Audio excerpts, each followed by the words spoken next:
الحمد لله رب العالمين والصلاة والسلام على سيد الأنبياء والمرسلين وعلى آله الطيبين الطاهرين إلى يوم الدين أما بعد. اللهم إنا نحمدك ونستعينك على الدرس. بسم الله الرحمن الرحيم. باب الرخصة في المطر والعلة أن يصلى في رحله.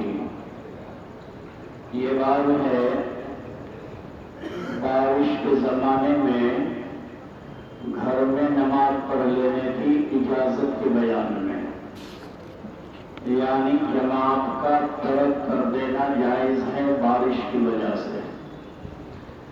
والعلہ، اور دوسرے کسی عذر کی وجہ سے. علت سے مراد ہے دوسرے کوئی اعذار. مثال کے طور پہ بارش نہیں ہے، آندھی آ گئی، مسجد تک جانے کا جو راستہ ہے اسے پورا کرنا، اس پر گزرنا بڑا مشکل ہے، آندھیاں اتنی ہے، دھول اڑ رہی ہے. اور یا اسی طریقے پر کبھی ایسا زمانہ ہو گیا کہ کرفیو لگ گیا ہے، اب کرفیو میں لوگ کیسے جائیں گے؟ یا اسی طریقے پر راستوں کے اوپر کوئی موذی جانور آ کے بیٹھ گئے، شیر، چیتے، بھالو راستے میں بیٹھے ہیں، یا ایسے ہی کوئی ہڑکائے کٹخنے کتے بیٹھ گئے آ کے، جن کو دفع کرنا ہمارے بس کی بات نہیں. تو ایسے لوگ جو انہیں دفع نہ کر سکتے ہوں تو وہ گھر پہ نماز پڑھیں گے، کیونکہ یہ اعذار ہیں ترک جماعت کے. تو بارش ترک جماعت کا عذر ہے. اور ایسے ہی بیماری جو پیچھے آیا ہے صبح، بیماری بھی ترک جماعت کا عذر ہے. کتنی بارش ترک جماعت کا عذر ہے یہ شریعت نے کوئی متعین نہیں کیا، احادیث میں اس کی تعیین نہیں ہے، بلکہ فرمایا گیا کہ رائے مبتلا بھی پر اس کو چھوڑا جائے گا. جیسے مرض کے بارے میں کہا کہ جو بیمار ہے وہ خود اپنا فیصلہ کرے گا، ایسے ہی بارش کے بارے میں کہا کہ آدمی خود دیکھے گا کہ یہ بارش میرے لیے عذر بن سکتی ہے یا میرے لیے عذر نہیں بن سکتی ہے.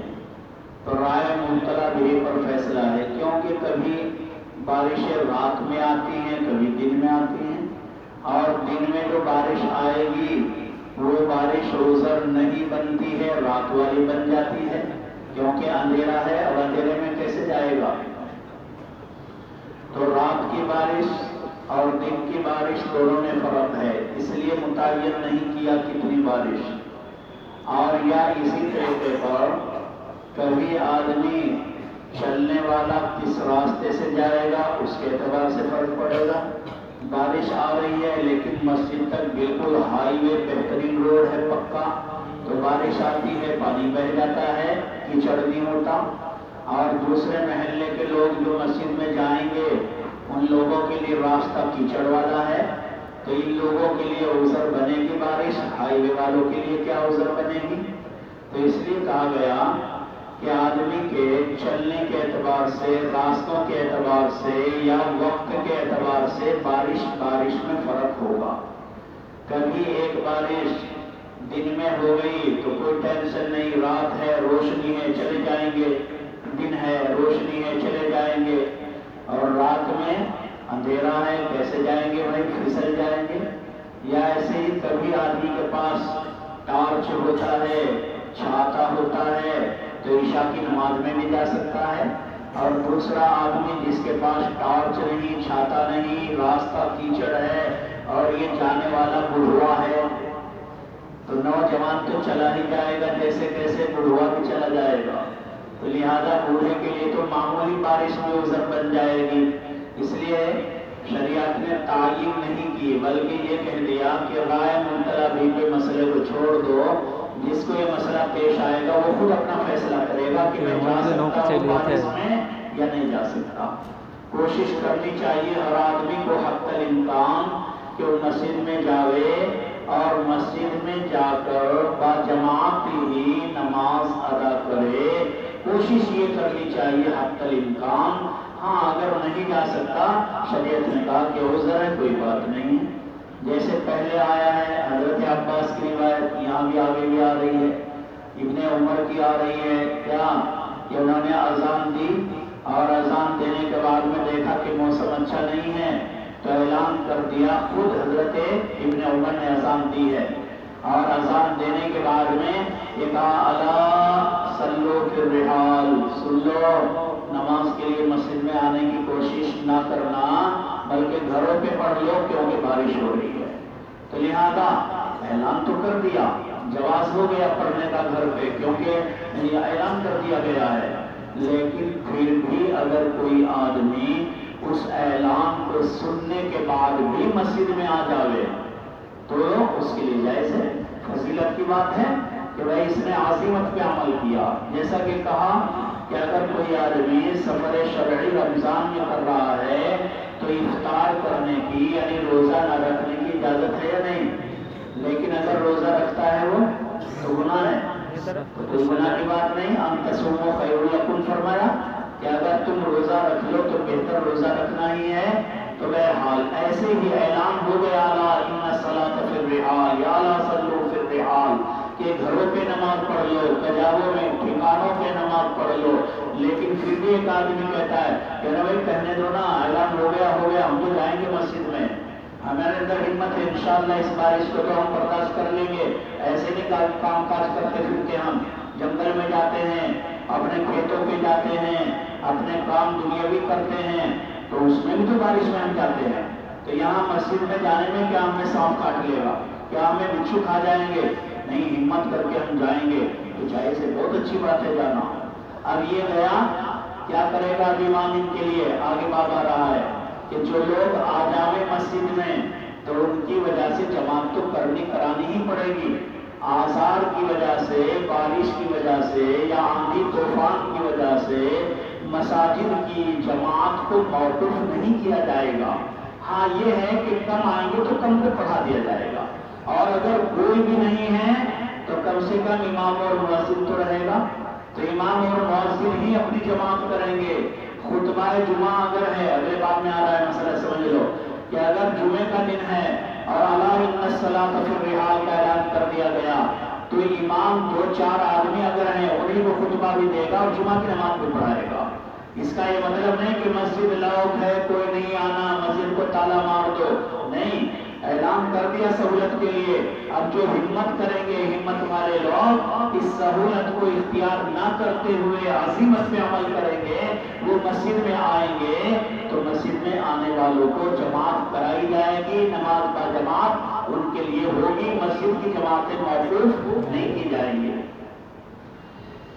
یہ کہ عبداللہ ابن عمر کہتے ہیں اذن بالصلاۃ فی لیلۃ ذات برد کہ انہوں نے اذان دی ٹھنڈی رات میں، ہواؤں کی راتوں میں. ثم قال اور پھر ارشاد فرمایا، کیا کہا؟ الا صلوا فی الرحال، اے لوگوں رحال، رحلن کی جمع. کیا مطلب ہے رحلن کا؟ دیکھو حقیقی معنی تو ہے اس کے جو لکڑیاں وکڑیاں کھڑی کر کے اس پہ کپڑا ڈال دو، خیمے جیسا بنا دو، ڈیرا اس کو بولتے ہیں. حقیقی معنی یہ ہے. لیکن مجازی معنی مطلقاً مراد لے لیا گیا ٹھکانہ، گھر. اے لوگوں اپنے گھروں میں نماز پڑھو، یعنی منزلوں میں نماز پڑھو، مسجد میں لازماً مت آؤ. آنا چاہو تو آ جاؤ لیکن رخصت ہے اسلام کی طرف سے، کیونکہ آگے آ رہی روایت کہ اللہ کے نبی صلی اللہ علیہ وسلم نے خود اعلان کرایا تھا. ایک مرتبہ سفر میں جہاں مسجد بن جاتی تھی، سفر کی مسجد بناتے تھے حضور، جہاں بھی ٹھہرے اللہ کے نبی صلی اللہ علیہ وسلم کا جہاں خیمہ لگتا تھا آپ کے قیام کے لیے، اسی کے پاس میں کوئی جگہ اونچی بہترین کر کے صاف ستھری کر دی جاتی. یہ مسجد ہوتی تھی سفر کی، سب لوگ یہاں نماز پڑھتے تھے، جماعت ہوتی تھی. تو ایک مرتبہ ایسا ہوا کہ بارش ہو گئی اور وہ جو جگہ تھی جہاں نماز پڑھنے کے لیے متعین کی گئی تو وہ ہو گئی چکنی، یعنی مٹی تھی، کیچڑ ہو گیا، پھسلن جس کو ہم بولتے ہیں، تو اس پہ پیر رکھنا مشکل ہو گیا، پھسل جائیں گے. تو آپ نے حضرت بلال کو فرمایا تھا کہ اذان کے بعد متصلاً اعلان کر دو الا ان الصلاۃ فی الرحال یا الا صلوا فی الرحال. کہ لوگوں یہاں حضور کے پاس میں جو مسجد بنی ہوئی ہے یہاں آنے کی سب کو ضرورت نہیں ہے، اپنے اپنے ٹھکانوں پہ نماز پڑھ لو. یہاں آنے میں دقت ہے تو جو قریب قریب تھے بالکل وہ آ گئے، ان کی جماعت ہو گئی، سارے دور سے آنے کی ضرورت نہیں ہے. چلیے.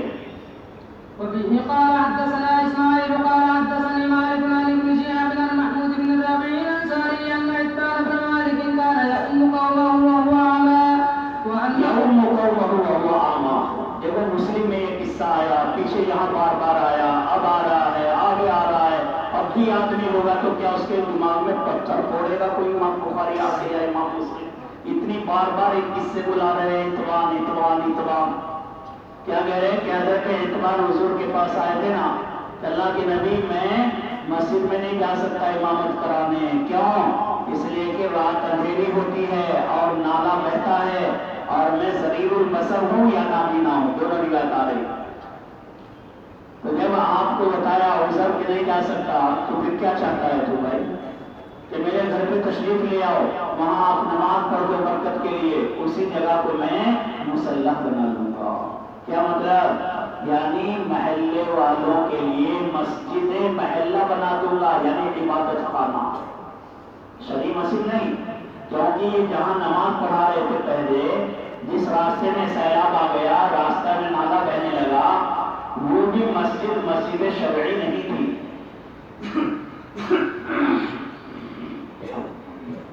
وہ بھی ایسے ہی محلے کا کوئی گھر تھا، کسی کا گھیر ویر ہوگا، بیٹھک ہوگی، اس میں نماز پڑھاتے تھے.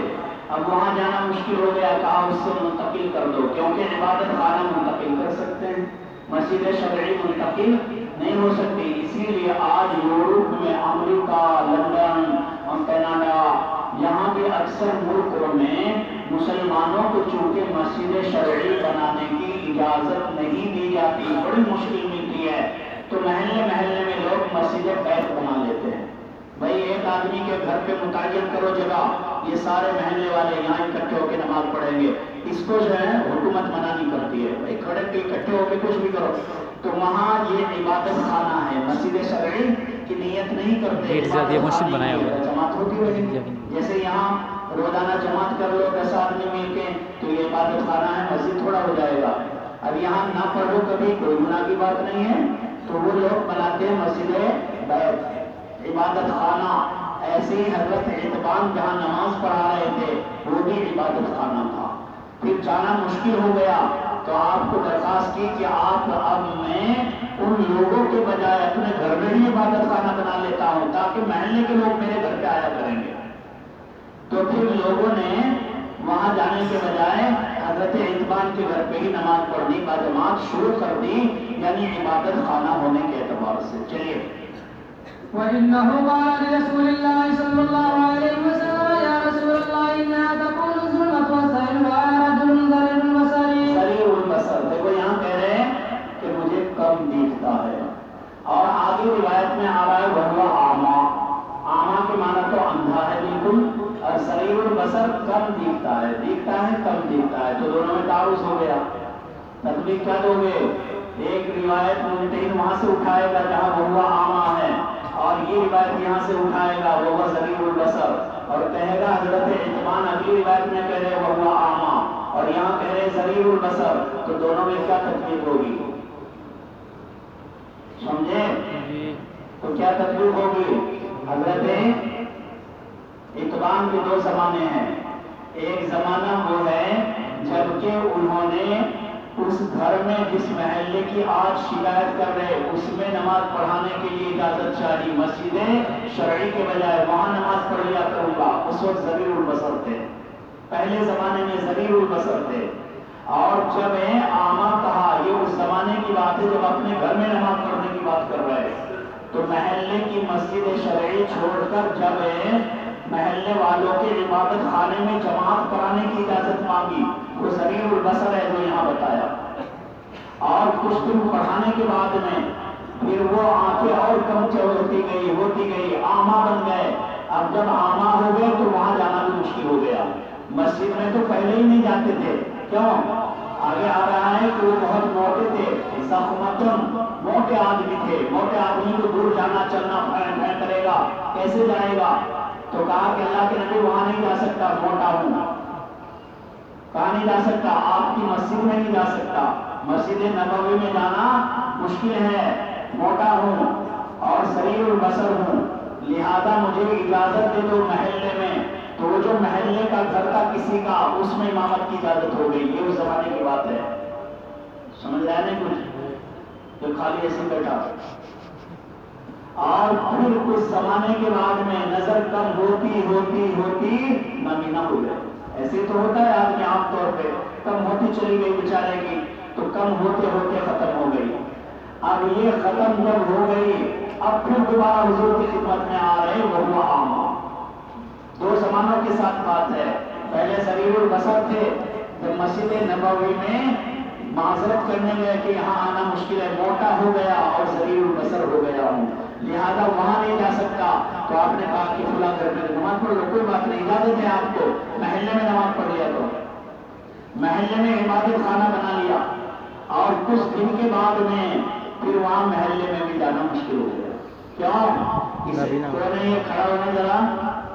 دوسرا زمانہ ہے نابینا ہونے کا، دوسرے زمانے کے اندر پھر اس مسجد میں جانا بھی مشکل ہو گیا، جو بڑے محلے میں اجازت ملی تھی، تو اب آپ کو کہا کہ میں تو گھر میں ہی پڑھ سکتا ہوں یا رسول اللہ، وہاں بھی نہیں جا سکتا، تو آپ تشریف لائے اور آپ نے وہیں آ کے نماز پڑھ دی، تو اب یہاں تو یاد رکھنا دو زمانوں کی بات ہے، ذریع البصر پہلے تھے اور بعد میں نابینا ہو گئے، تو لہٰذا کوئی تعارض کی بات نہیں۔ چلیے فصلی یا رسول اللہ فی بیت مکان نتخذ مصلی، فجاءه رسول اللہ صلی اللہ علیہ وسلم فقال أين تحب أن نصلي؟ وہ کل سو رہا تھا، آیا سمجھ لو، کیا کہا کہ اللہ کے نبی تشریف لائے اور پوچھا کہ اچھا بتاؤ کہاں پسند کرتے ہو آپ اپنے گھر میں نماز پڑھی جائے، تو انہوں نے گوشے میں اشارہ کیا کہ اللہ کے نبی یہاں مجھے پسند ہے، آپ نے وہاں نماز پڑھی اور پھر اسی کو انہوں نے اپنی نماز گاہ بنا لیا۔ چلیے باب هل يصلي الإمام لمن حضر وهل يخطب يوم الجمعة في المكاره؟ ابھی میں نے یہ مسئلہ آپ کو سمجھا دیا، هل يصلي الإمام کہ کیا امام آزار کے دنوں میں ان لوگوں کو نماز پڑھائے گا، من حضر جو حاضر ہو گئے مسجد میں آ گئے، جیسا بھی میں نے سمجھایا آپ کو کہ ہمت کر کے آ گئے چند آدمی، کہہ رہے اعلان کر دیا کرنے دو، چلو چلو مسجد میں جائیں گے اپنے، ہمت کر کے آ گئے دو چار آدمی، اور امام بڑا سو رہا تھا، اس کو روکا کہ آج کون آئے گا، آج تو سوتا رہتا ہے، آج تو بھی نہیں پڑھنا ہے، اس نے وہیں پڑھے پڑھے دیکھا مسجد میں بہت زور سے ہوا، آندھی 3 بج رہی ہے، ٹپا ٹپ آندھی ہوا، 10,000 میں اس نے رات میں پڑھے پڑھے دیکھی، اور رات میں پڑھے پڑھے کہہ دیا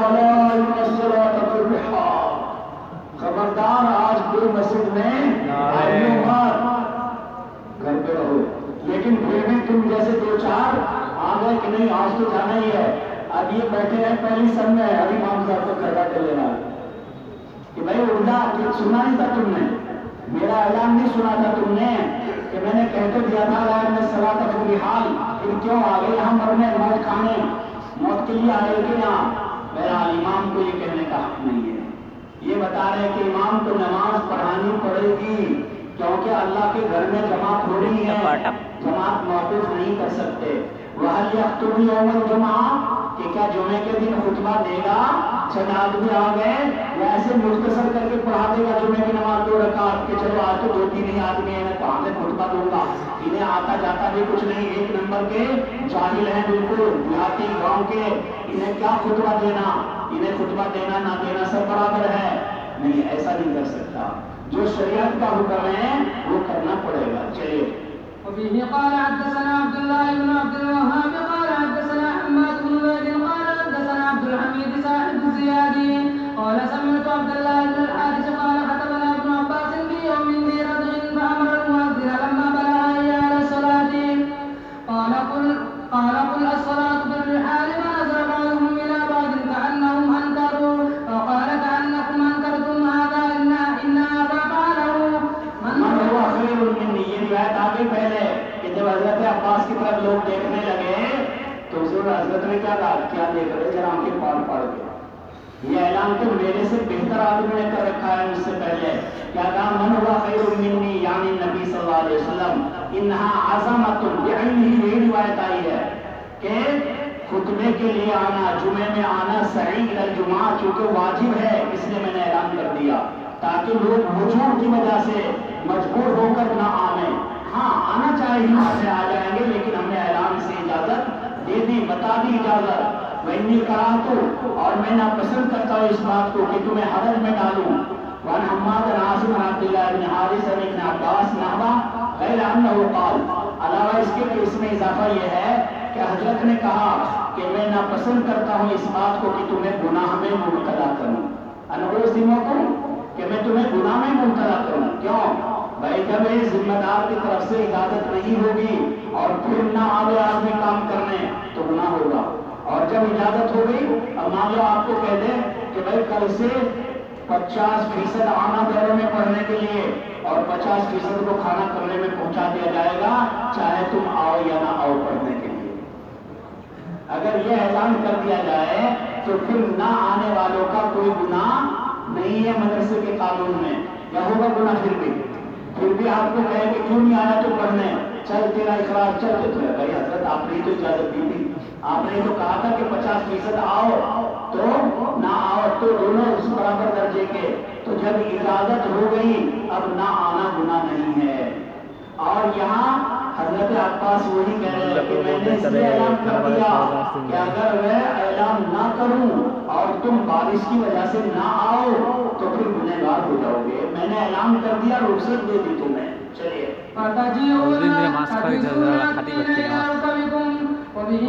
تم رونقتے ہوئے آؤ گے کیچڑ کو الا روکر نہیں کوئی کہ اتنا راستے میں کیچڑ ہے، گھٹنے گھٹنے. بعض دیہاتوں میں دیکھا نا گڈھے ہو جاتے ہیں، راستہ خراب ہو کے گڈھے پڑ جاتے ہیں، کھائی پڑ جاتے ہیں. اب ان میں سے تم کیسے آؤ گے گھٹنے گھٹنے تک کیچڑ کو پار کر کے؟ اس لیے میں نے اعلان کر دیا. چلیے وبه قال حدثنا مسلم قال حدثنا هشام بن يحيى عن ابي سلمة قال سألت ابا سعيد الخدري رضي الله عنه فقال جاءت سحابة فمطرت حتى سال السقف وكان من جريد النخل فأقيمت الصلاة فرأيت رسول الله صلى الله عليه وسلم يسجد بالماء والطين حتى رأيت أثر الطين في دماغه. دیکھو اللہ کے نبی صلی اللہ علیہ وسلم کی مسجد کا حال پہلے بھی آ گیا کہ وہ ٹپکتی تھی. جیسے شب قدر کے بارے میں بھی آپ نے روایت پڑھی سنی اور آگے آئے گی کہ یہ علامت بتائی تھی نا کہ اس دن آپ سجدہ کریں گے بین الماء والطین، پانی اور مٹی یعنی کیچڑ میں سجدہ کریں گے. تو رات کو مسجد ٹپک گئی اور آپ نے سجدہ کیچڑ میں کر لیا، پتہ نہیں لگا. تو یہاں بتا رہے ہیں کہ بارش ہو گئی تھی لیکن پھر بھی اللہ کے نبی نے مسجد میں نماز پڑھائی. تو ثابت ہو گیا ترجمہ کہ موقوف نہیں کی جائے گی آزار کی وجہ سے مسجد کی جماعت.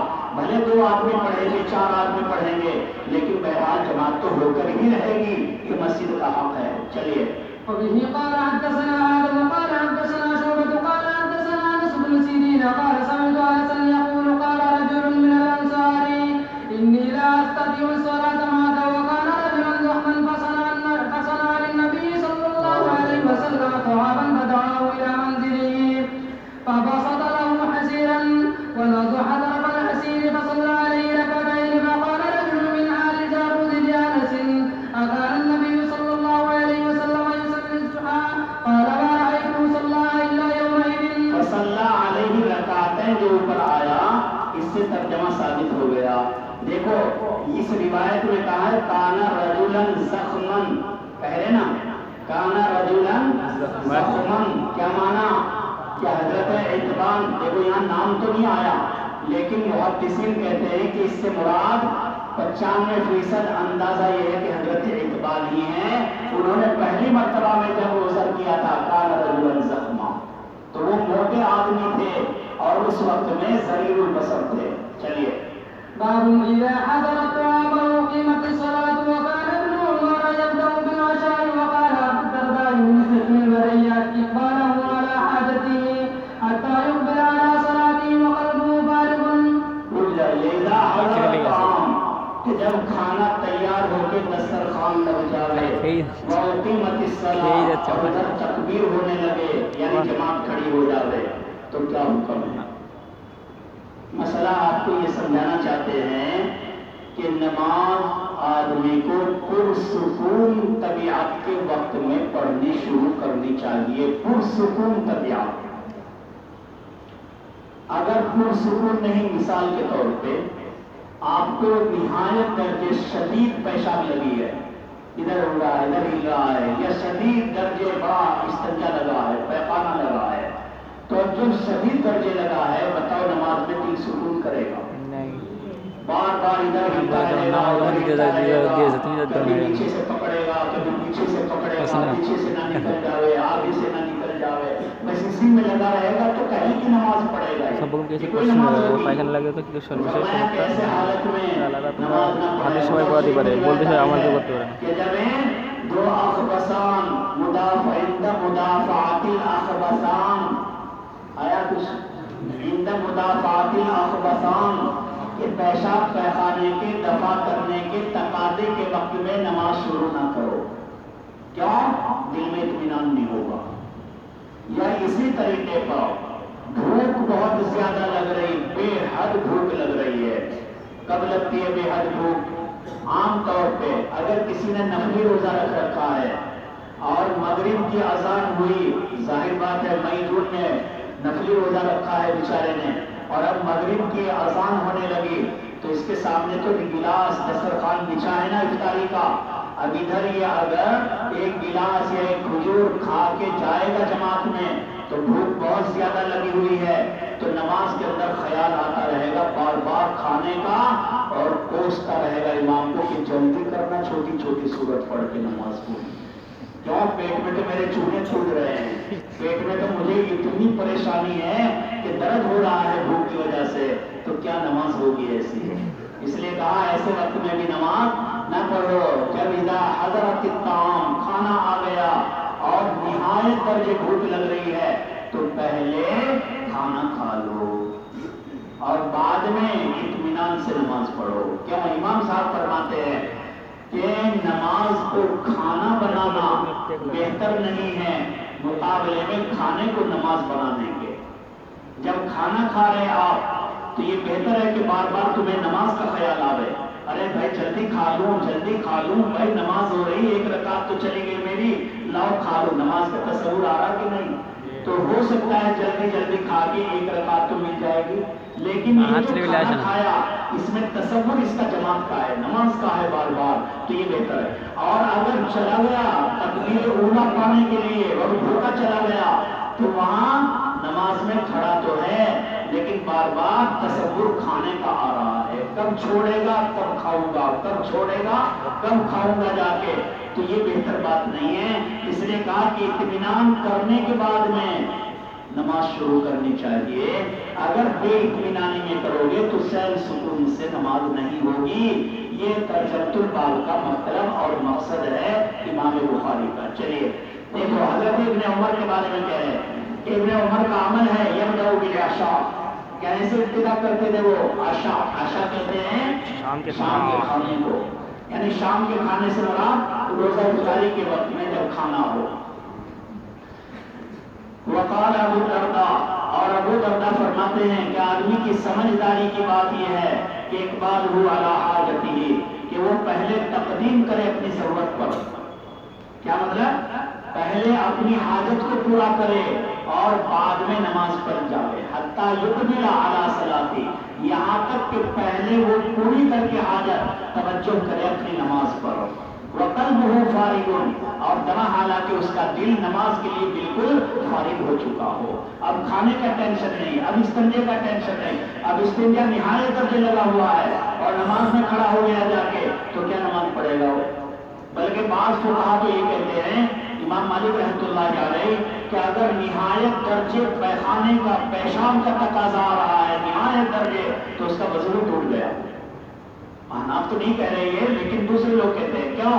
وہ یہ کہتے ہیں کہ جب نہایت درجے تقاضا ہوتا ہے پیخانے کا تو پیخانہ اپنے محل سے ہٹ کر عین سرین کی جگہ پہ آ جاتا ہے، تو لہذا جگہ سے ہٹ گیا، وضو ٹوٹ گیا۔ وہ یہ کہتے ہیں، ہم یہ نہیں کہتے، لیکن بہرحال ایسے وقت میں نماز شروع کرنا مکروہ تحریمی ہے۔ کیسے وقت؟ جب بالکل شدید تقاضا ہو، یعنی کنٹرول نہیں کر رہا ہے، بھائی ہو سکتا ہے جب شدید تقاضا ہے تو نماز میں بندر کھول دیا، اس میں تو کیا ہوگا؟ اگر نماز نہیں دھار شروع کر دی، کیونکہ جب نہیں رک رہا اور چالو ہو گیا، یا پیچھے سے پیٹ میں لگ رہا ہے دست اور نہیں رک رہا اور کوشش کرتا رہا، جب گیا سجدے میں اور اٹھنے لگا بس زور پڑ گیا اور چالو ہو گیا پیٹ. پھر جب چالو ہو گیا تو پھر تو چالو ہو گیا. اب کیا کرے گا؟ سب کی نماز بھی خراب کر دی. تو تیرے بہتر یہ تھا کہ تو پہلے اپنا پیٹ صاف کر کے جاتا اور اطمینان سے نماز پڑھتا. کئی روایتیں لائے ہیں اسی بات کو بتانے کے لیے. چلیے جلدی. وبه قال حدثنا مسدد قال حدثنا يحيى بن هشام قال حدثني ابي سمعت عائشة رضي الله عنها عن النبي صلى الله عليه وسلم انه قال اذا قضي العشاء وقيمت الصلاة فابدأوا بالعشاء.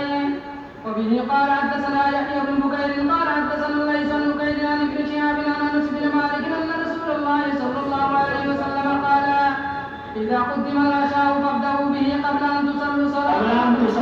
نماز پڑھنے سے پہلے کھانا کھا لو. صلاۃ مغرب جو میں نے ابھی آپ کو بتایا، پتہ لگا عام نمازوں کا حکم یہ نہیں ہے. یہ اسی آدمی کے لیے ہے جو روزے سے ہو نفلے، کیونکہ رمضان میں تو عام طور پہ تاخیر سے ہوتی ہے مغرب کی نماز، لیکن رمضان کے علاوہ تاخیر سے نہیں ہوتی ہے. کیوں؟ انہیں کیا پتا کوئی حضرت روزے سے ہے، گھر میں پہلے میں بازو میں کوئی روزہ رکھے ہوئے ہیں، وہ تو اپنے وقت پہ جماعت کریں گے. تو فرماتے ہیں صلاۃ مغرب بولا تاجروا عن عشائکم، اور تو نماز پڑھنے میں جلدی نہ کرو. عن عشائکم، عشاء نہیں پڑھ دینا اس کو. عن عشاء، عشاء کے معنی شام کا کھانا، اور عشاء کے معنی رات کی نماز. چلیے. وبه قال حدثنا عبيد بن اسماعيل عن ابي اسامه عن عبيد الله بن نافع عن ابن عمر قال قال رسول الله صلى الله عليه وسلم اذا قضي العشاء. دیکھو یہ جو ابن عمر کی روایت ہے نا بھائی، یہاں تو اوپر آیا ہے لیکن واضح نہیں ہے کہ ابن عمر کا یہ عمل کون سے دن تھا، کون سی نماز کے لیے تھا کہ انہوں نے پہلے کھانا کھایا. اور فرماتے ہیں کہ قرأت امام کان میں آتی رہتی تھی. گھر بازو میں تھا مسجد کے، اور کھانا کھا رہے اور امام نماز پڑھا رہے، یہ اطمینان سے کھانا کھا رہے. کون سی نماز ہوتی تھی؟ صحیح ابن حبان میں پوری تفصیل سے روایت آئی ہے. فرماتے ہیں کہ ابن عمر نے نفلی روزہ رکھا اور مغرب کی نماز کے وقت جب افطاری کا وقت ہوا، آپ نے کھانا پہلے کھایا اور مغرب کی نماز مسجد میں ہو رہی ہے اور نماز اذان میں امام کی آواز قرات کرنے کی ان کے کانوں میں آ رہی ہے، لیکن یہ اطمینان سے اپنا کھانا کھا رہے ہیں. تو مسئلہ ثابت ہوا کہ روزے میں جب شدید بھوک ہو تو مغرب میں دوڑ کے نہیں جانا چاہیے، پہلے اطمینان کے ساتھ اپنی بھوک کو پورا کر لو. بعض فقہا نے جو آپ ہدایہ میں پڑھ کے آئے ہیں وہاں مطلقاً مسئلہ بیان کیا ہے اور یہ کہا کہ دیکھا جائے گا کہ کھانے کا اشتہا جب حاضر ہو جائے کھانا تو اب مت جاؤ، بھوک کی وجہ سے نہ جاؤ. یہ بعض فقہا کہتے ہیں کہ اگر کھانا ایسا ہے کہ نماز پڑھنے گئے آپ اور نماز پڑھتے پڑھتے اس کا ذائقہ ہی خراب ہو جائے گا تو بعضوں نے کہا پہلے کھانا کھا لو. بریانی گرم گرم اچھی لگتی ہے تو اس کو کھا لو، بعد میں نماز پڑھ لینا. بعضوں نے کہا کہ نہیں، اگر ایسا ڈر ہے کہ بندہ گیا نماز کو اور دوسرے 4 ساتھی نہیں گئے اور انہوں نے کہا جا تو نماز پڑھ کے آ جا اور دیکھنا یہاں آنے کے بعد تجھے تھاڑ میں کیا ملے گا، لڈو. یہاں تو سب پورا کر دیں گے. تو اب یہ آدمی کیا کرے؟ بعض فقہا کہتے ہیں کہ اب نماز میں نہ جاوے بلکہ ساتھ بیٹھ جاوے. یہ کہیں جب نماز پڑھ لینا تو یار امام صاحب کے پیچھے نہیں، میں بھی بعد میں پڑھوں گا تمہارے ساتھ ہی، ہم چاروں کر لیں گے نا بعد میں امام نماز با جماعت ادا کر لیں گے تو نہ جاوے. فقہا کہتے ہیں ورنہ پھر پھرتا رہے گا، ادھر ادھر چانکے گا، ادھر چانکے گا، اس کے پاس جائے گا روٹی ہے، روٹی کا ٹکڑا ہے. کیوں بھائی؟ یار وہ تو سب چیک کر دیا انہوں نے، ختم ہو گیا، مطبخ میں ہے ہی نہیں، سارا کھانا ختم ہو گیا. تو اب ادھر ادھر مانگتا پھرے گا نا دروازے در دروازے، تو وہ ان کے ساتھ میں جماعت چھوڑ کے کھا سکتا ہے. بعض فقہا یہ کہتے ہیں. چلیے. وقيمت الصلاة فابدأوا بالعشاء وكان ابن عمر يدعو له الصلاة وتقام الصلاة فلا يأتيها حتى يفرغ وإنه ليسمع قراءة الإمام. دیکھو وإنه ليسمع قراءة الإمام، کہ امام کی قرات بھی سن رہے ہیں اور کھانا کھا رہے ہیں. چلیے. وقال زهير ووهب بن عثمان عن موسى بن عقبة عن نافع عن ابن عمر قال النبي صلى الله عليه وسلم إذا كان أحدكم على الطعام فلا يعجل حتى يقضي حاجته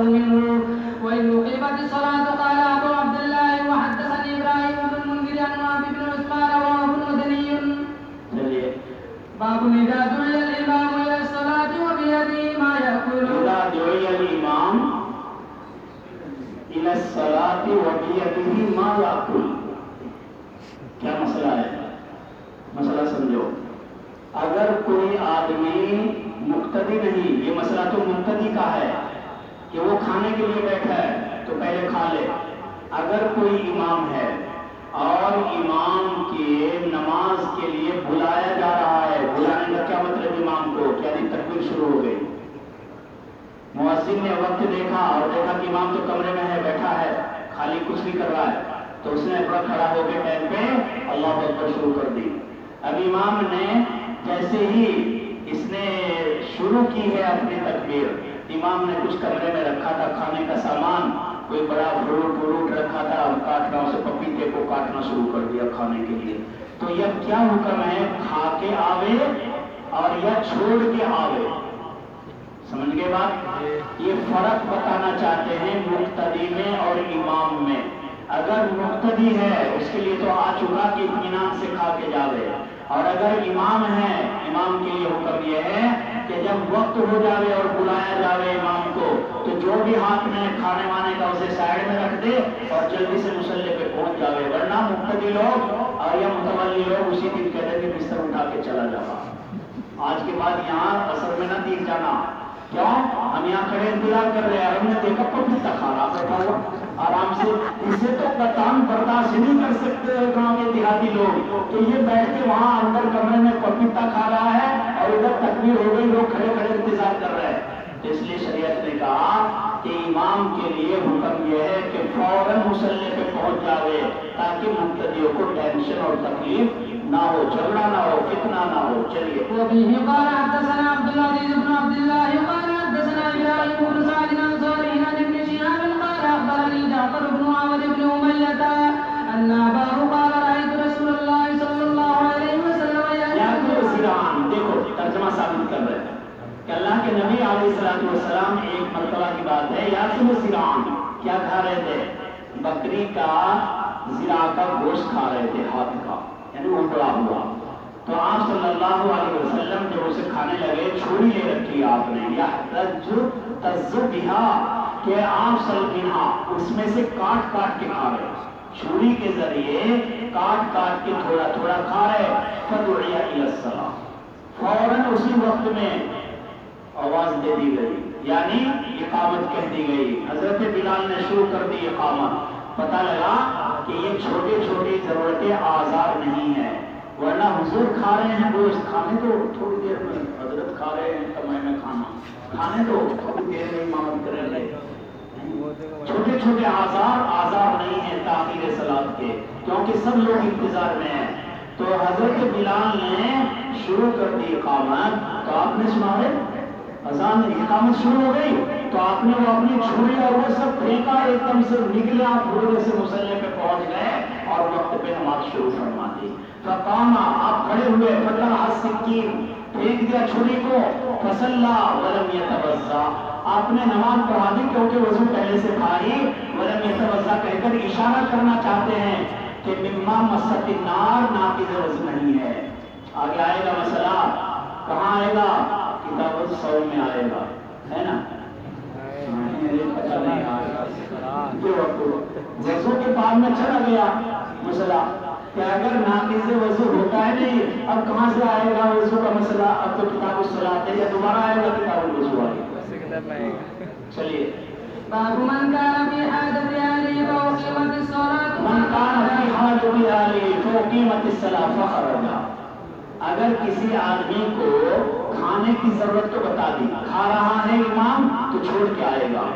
اور اگر امام ہے کوئی مسجد کا اور اپنے گھر پہ مان لو کوارٹر دے رکھا ہے مسجد والوں نے وہیں، یا اس کا اپنا گھر مسجد کے بازو میں ہے، امامت کے لیے اقامت ہونے لگی اور یہ گھر کے کام کاج میں ہے، کیا کام کاج کرے گا گھر؟ جو بھی گھر کا کام ہے. اور ماں عائشہ سے پوچھا لوگوں نے کہ اللہ کے نبی گھر میں کیا کرتے تھے؟ کہا جو ہم کرتے تھے. یعنی اللہ کے نبی گھریلو کام میں ہمارا ساتھ دیتے تھے.